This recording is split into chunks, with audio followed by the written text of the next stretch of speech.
Земля дрожит под ногами в Индонезии, мощное землетрясение сотрясает регион. В Индии и Италии бушуют разрушительные наводнения, а Испания охвачена неукротимыми лесными пожарами. Мир снова сталкивается с испытаниями. Обо всем этом прямо сейчас в выпуске «Горизонт событий». Приветствую вас, друзья! Вчера утром в провинции Центральной Сулавеси произошло землетрясение магнитудой 5,8. Согласно данным метеорологической, климатологической и геофизической службы Индонезии, землетрясение произошло на глубине 10 километров, с эпицентром в 18 километрах к северо-западу от города Поса. Толчки ощущались в течение 15 секунд в районе Поса-Песисир. В соседнем районе Сиги землетрясение ощущалось умеренно в течение 7 секунд.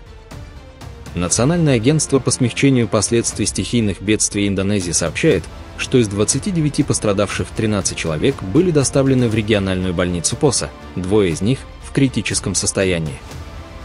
В результате землетрясения произошло обрушение церкви в деревне Масани, а также частичное разрушение другой церкви, находившейся на реконструкции, где несколько человек оказались под завалами. Власти призывают жителей сохранять спокойствие и быть готовыми к возможным афтершокам. Местные жители в Поса, опасаясь новых толчков, предпочитают оставаться на улице, избегая потенциально поврежденных зданий. Индонезия расположена на так называемом Тихоокеанском огненном кольце, зоне высокой сейсмической активности, где сталкиваются тектонические плиты, что приводит к частым землетрясениям и извержениям вулканов. Это землетрясение стало вторым значительным событием в Поса в этом году. 24 июля 2025 года землетрясение магнитудой 6 в том же районе привело к эвакуации 2011 жителей и повреждению домов и школ.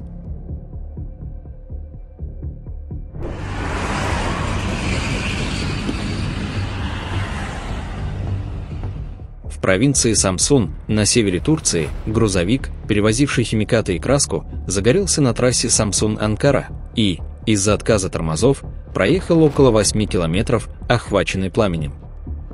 По данным местных СМИ, пожар начался в прицепе грузовика, предположительно из-за возгорания груза. Водитель, заметив пламя, попытался остановить транспортное средство, но из-за отказа тормозов грузовик продолжил движение, распространяя огонь. Подобрав подходящий момент, водителю все же удалось выпрыгнуть из кабины на ходу, что спасло ему жизнь. Грузовик остановился только после столкновения с дорожным ограждением вблизи деревни Крапелит. Огонь успел распространиться на близлежащие поля и лесистую местность. Оперативно прибывшие несколько пожарных расчетов сумели быстро потушить огонь.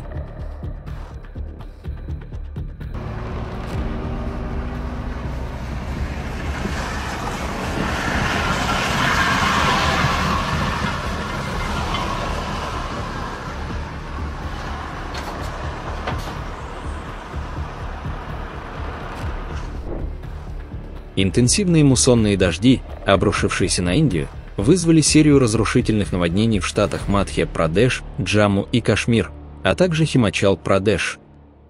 Утром 17 августа в районе Раджпур, округ Барвани, сильные дожди вызвали внезапное наводнение реки Рупа, притока Нармады. По данным местных властей, вода затопила дома, смыла 2 автомобиля и повредила магазины на низинных участках. 4 семьи были эвакуированы из-за воды, проникшей в их дома. В штате Джамму и Кашмир сильный ливень спровоцировал оползни и внезапное наводнение, унесшие жизни 4 человек. Регион пострадал от интенсивных осадков, вызванных активной муссонной системой.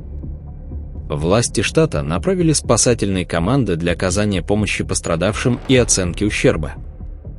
В округе Манди, в штате Химачал-Прадеш, сильные дожди привели к переполнению местных рек и ручьев, что привело к затоплению дорог, домов и сельскохозяйственных угодий.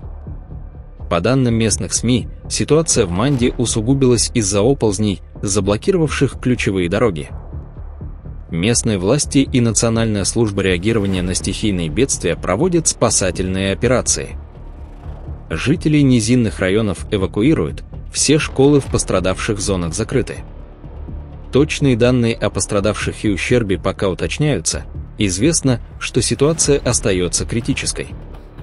Муссонный сезон 2025 года в Индии оказался особенно интенсивным.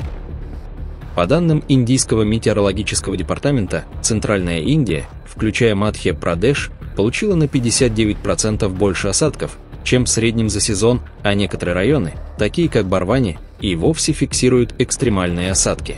Друзья, если вас тоже не оставляют равнодушными катастрофические события, поддержите видео лайком и подпишитесь на канал. Напишите в комментариях, что происходит в вашем регионе.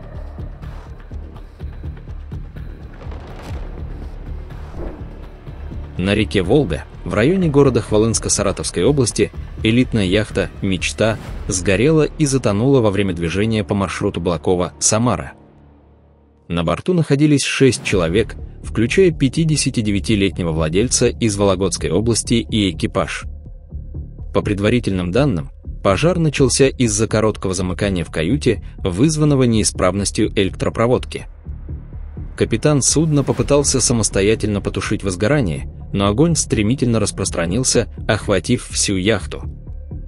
После неудачных попыток справиться с пламенем экипажу был дан приказ покинуть судно, и все 6 человек прыгнули в воду. Дым от горящей яхты заметил с берега случайный очевидец, который на своей лодке оперативно направился к месту происшествия. Ему удалось спасти 4 человек, находившихся в воде. Еще 2 эвакуировали сотрудники спасательных служб, прибывшие на место. Серьезных травм не зафиксировано, однако у нескольких человек диагностировано переохлаждение из-за пребывания в холодной воде. Сильные дожди обрушились на город Адрана, в провинции Катания, на востоке Сицилии, вызвав масштабные паводки.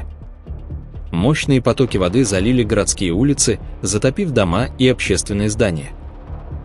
Местные СМИ указывают, что наводнение затронуло не только Адрана, но и другие районы провинции Катания, включая близлежащие коммуны, такие как Джарро и Ачериали. Уровень воды на некоторых улицах достигал 50-70 сантиметров, что привело к временному параличу транспортного сообщения. По предварительным данным, наводнение нанесло значительный ущерб инфраструктуре, магазинам и жилым домам.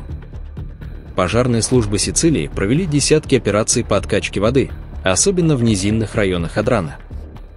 Департамент гражданской защиты Сицилии объявил оранжевый уровень опасности из-за риска новых осадков.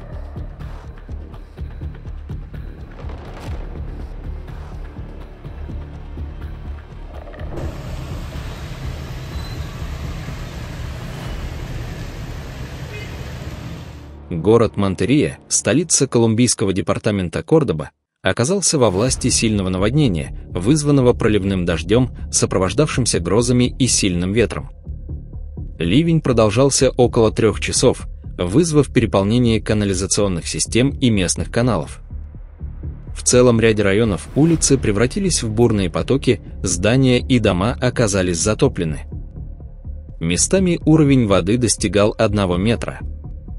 Зафиксированы случаи оползней и падения деревьев. Власти Монтерии объявили чрезвычайное положение, сотни семей были эвакуированы из зон риска, их разместили в школах и общественных центрах, которые были превращены во временные убежища. На данный момент информации о жертвах нет, но местные жители сообщают о значительном ущербе имуществу. Спасательные службы и пожарные работают над расчисткой завалов и откачкой воды, но переполненные каналы и недостаточная пропускная способность ливневой системы затрудняют восстановительные работы. В воскресенье в бухте Миноносок Хасанского муниципального округа Приморского края загорелся катер с пассажирами на борту недалеко от поселка Славянка. Огонь быстро охватил судно, из которого начал валить густой черный дым. Некоторые пассажиры, пытаясь спастись, прыгнули в воду, тогда как другие, по неизвестным причинам, остались на борту. Очевидцы предлагали помощь, но, как сообщается, находившиеся на катере отказались от нее. Точные данные о количестве людей на борту разнятся – от 12 до 20 человек. Известно, что после пожара судно затонуло. Дальневосточная транспортная прокуратура инициировала проверку по факту происшествия, чтобы установить причины пожара и возможные нарушения в эксплуатации судна.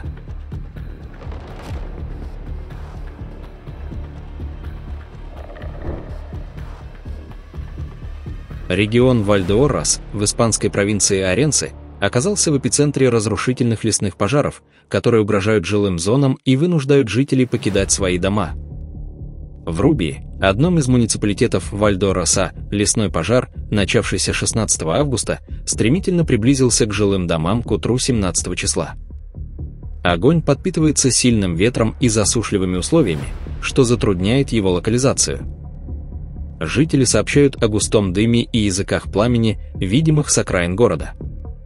Испанская военная бригада по чрезвычайным ситуациям была развернута в регионе для поддержки местных пожарных служб, задействовав вертолеты и наземные расчеты.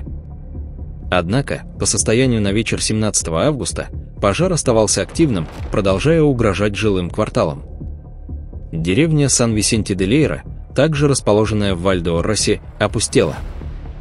Огонь уничтожил значительную часть растительности и приблизился к домам, заставив жителей в срочном порядке эвакуироваться. По данным местных СМИ, огонь уничтожил тысячи гектаров леса и сельскохозяйственных угодий, нанеся серьезный ущерб местной экономике, зависящей от виноделия и сельского хозяйства. На данный момент информации о жертвах в Вальдеоррасе нет, но ситуация остается критической из-за продолжающегося распространения огня. Региональное правительство Галисии объявило чрезвычайное положение в Оренсе.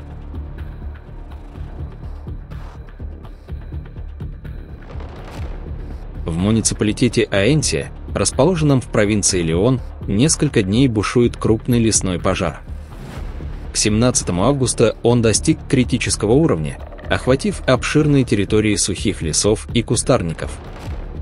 Пламя стремительно распространяется из-за высоких температур и ветра скоростью до 50 км в час.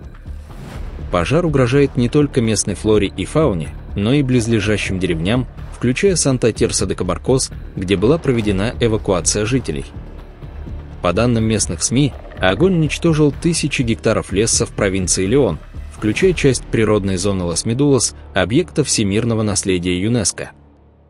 В Аэнсии и соседних районах эвакуированы сотни жителей, некоторые дома и хозяйственные постройки были разрушены. Пожар вызвал перебои с электроснабжением и перекрытие дорог. Власти Испании подчеркивают, что текущая мобилизация спасательных служб может стать крупнейшей операцией гражданской обороны в истории Европы.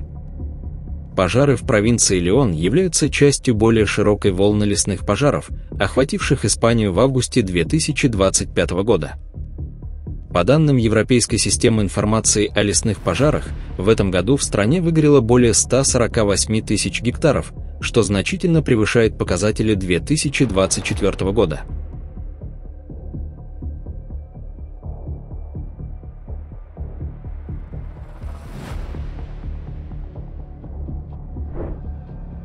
Утром 17 августа вершина Пико-Эспеха, расположенная в штате Мерида, в Венесуэле, покрылась снегом после сильного снегопада, вызванного низкими температурами. Снег покрыл не только вершину, но и часть туристических троп, что временно ограничило доступ к некоторым маршрутам.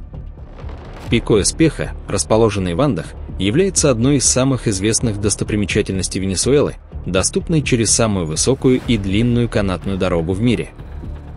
Снегопады на этой вершине случаются нечасто, особенно в августе, который обычно приходится на сезон дождей. Последний значительный снегопад в этом районе был зафиксирован в 2019 году.